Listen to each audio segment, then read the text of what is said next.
Eric Fromm Erich Fromm Frankfurt school के socio psycho analyst विद्वान थे और उन्होंने पॉलिटिक्स और सोशोलॉजी और सोशल साइंसेज की अंडरस्टैंडिंग के लिए बहुत ही महत्वपूर्ण कंट्रीब्यूशन दिए।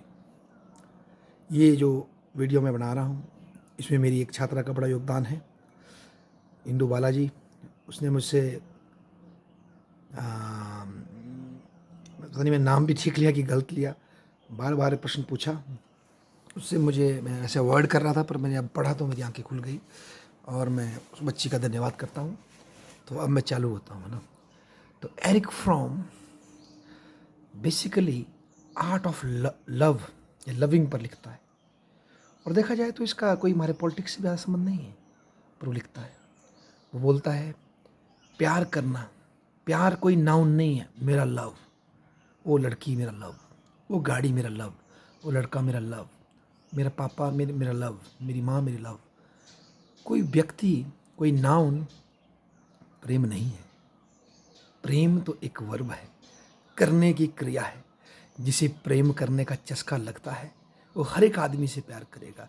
कुत्ता आपके पास बैठा है उससे प्यार करेगा, अपने कहीं गाड़ी में बैठा है गाड़ी से भी प्रेम है, कोई सर्वेंट आपके पास काम कर रहा उससे भी प्रेम है, कोई मित्र है उससे भी प्रेम है। हर एक व्यक्ति से प्रेम है। प्रेम का दायरा तो बढ़ता ही जाता है। प्रेम करने की प्रक्रिया है, वो एक समुद्र है आपके पास है, जो आएगा सबको मिलेगा। उसमें भेदभाव नहीं होगा कि तुम योग्य हो, तुम अयोग्य हो, तुम छोटे हो, तुम बड़े हो। सबसे प्रेम है, सबके प्रति एक श्रद्धा है, सबकी फीलिंग को समझने की एक इच्छा है। और जिस आदमी में ऐसा प्रेम भरता है वो जहाँ भी रहेगा, जिसके साथ भी रहेगा, जो भी करेगा, वो प्रेम ही बांटेगा और उससे उसकी अंतर आत्मा और उसका जो इनर एग्जिस्टेंस है वो तृप्त हो जाएगा। जबकि एरिक फॉर्म कहते हैं कि जो ये हम आम तौर पे नाउन सोचते हैं प्रेम को, कि कुछ मैं बन जाऊं तो मुझे प्रेम मिलेगा, तब मुझे ये लड़की मिल जाएगी, ये लड़का मिल जाएगा, या ये चीज़ मुझे मिल जाएगी तो मेरे जीवन में खुशी हो जाएगी। तो जो आम तौर पे जब लोग प्रेम को नाउन समझते हैं, तो क्या आज लोग कर रहे हैं कि प्यार के लिए भी पहले कुछ बन रहे हैं, कुछ प्रोडक्ट बन रहे हैं, कुछ को बना रहे हैं। मैं आज कुछ ऑफिसर बन जाऊं, कुछ प्रोफेसर बन जाऊं, कुछ करोड़पति बन जाऊं, कुछ हीरो बन जाऊं तो मुझे बहुत प्यार मिलेगा। और दूसरा आदमी जो उसको देख रहा है वो भी उसके लिए एक प्रोडक्ट बन रहा है कि मैं तुम्हारी वाइफ हूँ या मैं तुम्हारा पति हूँ, तुम मेरी ये सेवा करोगी, मैं तुम्हारी वो सेवा करूँगा। मतलब रिश्ता भी प्रेम में ट्रांजैक्शनल हो गया है ज़्यादातर समाज में।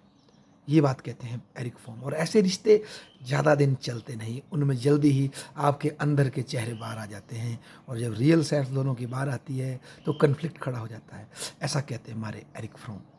और उस एरिक फॉर्म की एक लाइन और मुझे याद आ रही है, वो बोलते हैं मानव मूलतः अकेला है, ये मानव को पता है, और यही उसके एग्जिस्टेंस की सबसे बड़ी चुनौती है। वो अकेलापन, भीड़ में भी अकेला है, परिवार में भी अकेला है, ये वो जानता है, पर कहीं ना कहीं उसको छुपाने का प्रयास करता है। ऐसा लिखते हैं हमारे एरिक फ्रॉम। उसके पश्चात जब वो इसको सोशल समाज में ले जाते हैं तो फ्रीडम की वैल्यू पे बात करते हैं कि व्हाट इज़ फ्रीडम।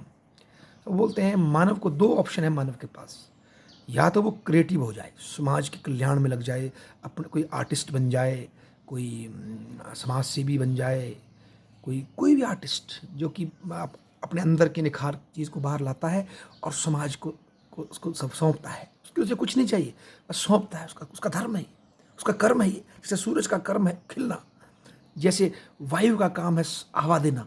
उसे ये फर्क नहीं पड़ता कि तुम कौन हो, तुम मुझे प्रेम करते हो नहीं करते हो, काम करता है। अगर ऐसा नहीं मानव करेगा तो जो उसकी जो पोटेंशियल है उसके अंदर, फिर वो डिस्ट्रक्टिव हो जाती है, पीछे को आ जाती है, तो या फिर वो डिस्ट्रॉय करेगा। और डिस्ट्रॉय करने में भी, जीवन का नाश करने में भी, लोगों को मारने में भी उसे कहीं ना कहीं अंदर एक तृप्ति महसूस होगी। ये बड़ी सैडिस्टिक जैसी बात है, पर ऐसा वो कहते हैं।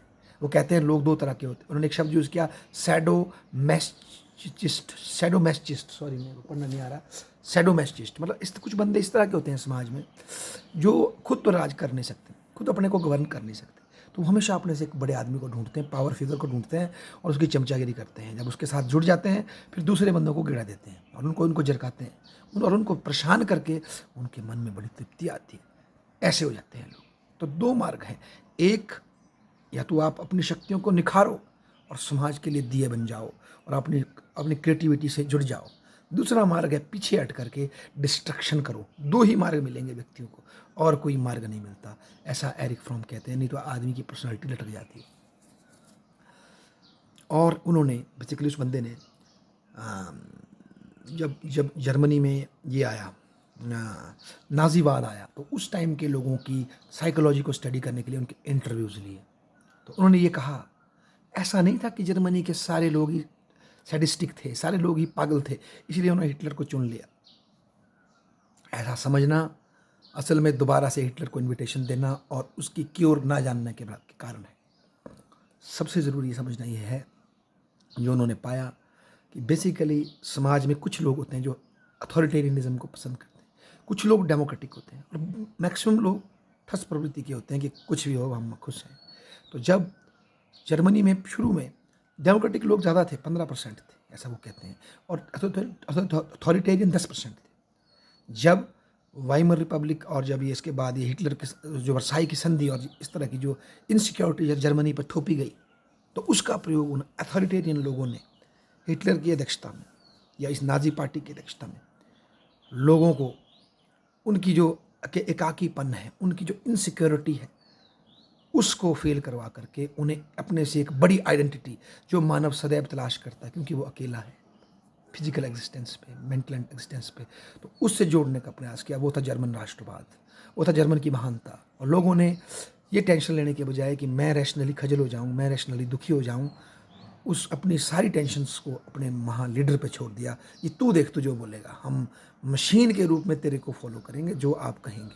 क्योंकि इस तरह अपने को ही, अपने फ्रीडम को छोड़ करके गुलाम बनने में भी एक तरह का इंजॉय है, क्योंकि आप अपनी आइडेंटिटी को लार्जर आइडेंटिटी में जोड़कर तृप्ति महसूस करते हैं। जिस तरह से कि पॉजिटिव में अगर हम जाएं, एक आर्टिस्ट बनकर हम समाज से जुड़ते हैं, और एक आर्टिस्ट जैसे और या कोई क्रिएटिविटी जो व्यक्ति है, उसका इंजॉय भी तब है जब वो जो उसका ज्ञान जो उसके पास है, जो आर्ट उसके पास है, वो समाज के एक सेवा में काम आए। ऐसा एरिक फ्रॉम कहते हैं। धन्यवाद।